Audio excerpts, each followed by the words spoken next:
જરા ધ્યાનથી જુઓ વાયરલ થયેલો આ વિડીયોમાં 2 ગાયો જોવા મળે છે। આ વિડીયો કોઈ જેવી તેવી જગ્યાનો નહીં પણ હાઈ સિક્યુરિટી ધરાવતા રાજકોટના હીરાસર એરપોર્ટનો છે, જ્યાં 2 ગાયો જોવા મળતા જ લોકોની સુરક્ષામાં મોટો છેદ થયો છે। સવાલ એ થાય કે કડક સુરક્ષા હોવા છતાં ઇન્ટરનેશનલ એરપોર્ટના મુખ્ય ટર્મિનલ સુધી ગાયો પહોંચી કેવી રીતે?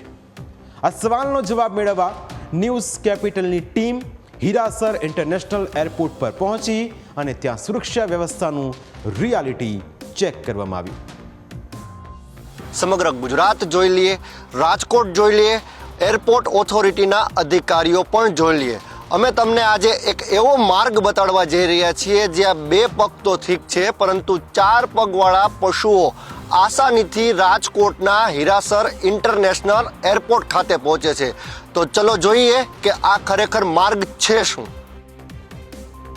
એરપોર્ટ ટર્મિનલ સુધી તો મસ્ત મજાનો ડામરનો રોડ જોવા મળ્યો, પરંતુ આસપાસ વીડી વિસ્તાર છે, જેમાંથી ગાયો ટર્મિનલ સુધી પહોંચી જાય છે અને સિક્યુરિટી ફક્ત કાગળ ઉપર જ રહી જાય છે। ન્યૂઝ કેપિટલની ટીમ એરપોર્ટના ટર્મિનલ તરફ આગળ વધી। એરપોર્ટ ઉપર પહોંચો એટલે તમારું સ્વાગત કરવા અહીં શ્વાન અચૂક જોવા મળે। ન્યૂઝ કેપિટલના રિયાલિટી ચેકમાં સામે આવ્યું કે શ્વાન ખુલ્લેઆમ ફરી રહ્યા છે। મુખ્ય ટર્મિનલ સુધી પશુઓના વારંવાર આટા ફેરાના વિડીયો વાયરલ તો થયા, પરંતુ એરપોર્ટ પર રખડતા શ્વાન ન્યૂઝ કેપિટલના કેમેરામાં કેદ થયા। ઇન્ટરનેશનલ એરપોર્ટના ટર્મિનલ બિલ્ડિંગ સુધી ન્યૂઝ કેપિટલની ટીમ પહોંચી ગઈ છે અને અમારું સ્વાગત કર્યું છે 4 પગવાળા પશુઓએ। પહેલી વખત અહીં તમને આ દ્રશ્ય બતાડવા જઈ રહ્યો છું કે જે સ્ક્રીન ઉપર તમે જોઈ રહ્યા છો, શ્વાનોનો આતંક રાજકોટ હીરાસર ઇન્ટરનેશનલ એરપોર્ટમાં તમે જોઈ શકો છો। પશુઓ ઇન્ટરનેશનલ એરપોર્ટના ટર્મિનલ બિલ્ડિંગ સુધી પહોંચે છે કઈ રીતે, આ રિયાલિટી ચેક ન્યૂઝ કેપિટલ કરી રહ્યું છે કે સુરક્ષામાં ચૂક કઈ રીતે છે।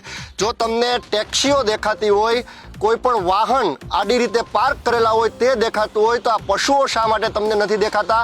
એ સવાલ ન્યૂઝ કેપિટલ એરપોર્ટ ઓથોરિટીને પૂછી રહ્યું છે, કારણ કે સરકાર કરોડો રૂપિયા સિક્યુરિટી પાછળ ખર્ચે છે, પરંતુ આ સિક્યુરિટી કરે છે શું?